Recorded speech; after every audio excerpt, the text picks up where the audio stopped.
year, however many, 14 new players, changed the offense, did a lot of things defensively. Maybe out of your comfort zone a little bit, I'm not sure, but as you sit here and that clock winds down, I guess, can you speak to just how you feel about that, about the effort you and your staff, your team, put in to get here?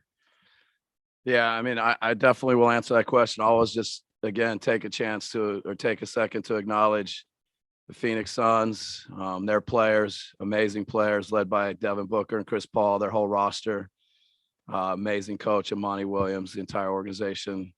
So much respect for them as competitors.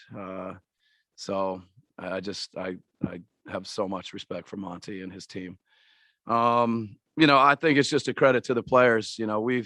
We've been pushing, we've been trying to get better. The players embrace everything. They're amazingly coachable. They just take it and soak it in, and they make the best of it. They've done that, from day one this year. So I'm happy for the players. I'm impressed by them every day. Eric, over here. Hey, bud. For you, as you've kind of tried to put this puzzle together, I mean, this is a 3-year process of, all right, first let's install all the stuff that we want to do. Let's try to tweak it. And then, let's really make some changes. Kind of what does that process feel like to you, of that constant tinkering and tweaking to get to this spot? Yeah, it's basketball. It's players, it's coaching. The game is always evolving, always changing. We've been close and we just keep pushing. We keep trying to get better. The players, that's just one of our mantras, is to get better. And I think the entire organization embraces it. What John Horst has done to put together a team. He's the greatest GM in the league. I'm a little bit biased, but to be his partner, for him to go out and get Drew Holiday, to have the guts to make that, to recruit guys, to get, PJ Tucker in the midseason, Bobby Portis in the offseason, stick with Chris and Giannis and Brooke and Pat and these guys. And you just go all up and down the roster. John's done an amazing job. And ownership, Mark Lazary, Wes Edens, Jamie Dinan, Mike Festa, those guys, they give us what we need. And we just kind of keep pushing. We try and get better, coaches, players. And, here we are tonight. It's special.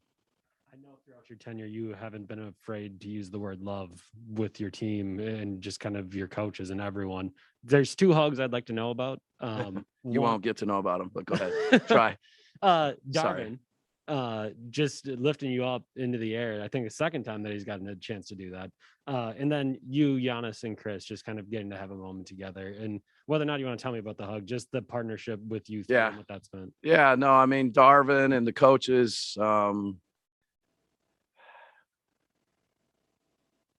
Darvin's been with me since the first day I was a head coach. Some of these guys have been with me for 7 years, and then have new guys that have come in, and those coaches, they do all the work every day, what they do before practice, in the coaches meetings, ideas, thoughts, concepts.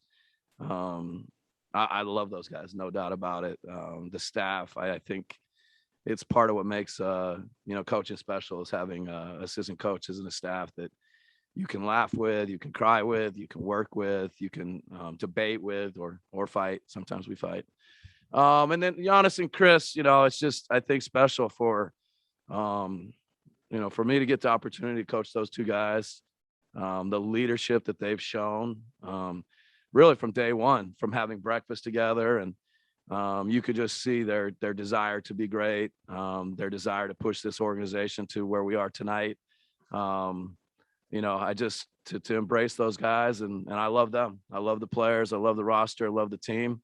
I'm incredibly fortunate to be where I am and just be a small part of what's happening tonight.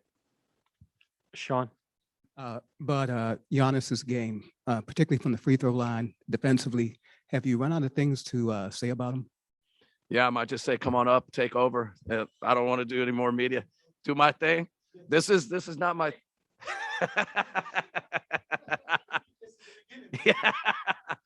No, it's hard to find more words to describe what Giannis does, but the way he made his free throws, the way he did everything, stepped up, the poise, the confidence, the leadership. Yep, he's been working on. We say we want Giannis to get to the free throw line. We believed. We talked about it this past summer. To win a championship, you got to make free throws. You got to make shots. And he's made shots all throughout the playoffs. He's made free throws all throughout the playoffs. 6 block shots, I think, however many points. He's off the charts. He's the MVP of the NBA Finals. But also, when you look at this series, was there any time when it probably swung in your favor, or was it just this game? No, I mean, you just got every game takes on its own personality, but to come home and win game 3 when you're down 2-0, you got to win the 3rd and to win the 4th and, go to Phoenix and win on the road, I think set us up for tonight to close it out here at home in front of our fans. So, every game is big when you get to this stage. Tim in the front. A little bit more about Giannis. You guys are down 7 at halftime. He comes out in the third quarter, has 20 points in the third quarter, and really kind of single-handedly, aggressively changed the game. Was there any conversation at halftime about kind of trying to set a different tone in the third quarter, and how important was that for him to kind of come out and really flip the game like that immediately? Yeah, I mean, mostly halftime we're talking about defense. We're trying to figure out how we have 47 points against us, and we think we can be better. But I think he embraces us being great defensively. Giannis does, the whole team. And when we get stops and we get out and run and get Giannis in space, get our team in space, I think he's special. And he was able to put his stamp on the game in the third quarter, flip the score, and then some big plays in the fourth quarter, big free throws, big blocks.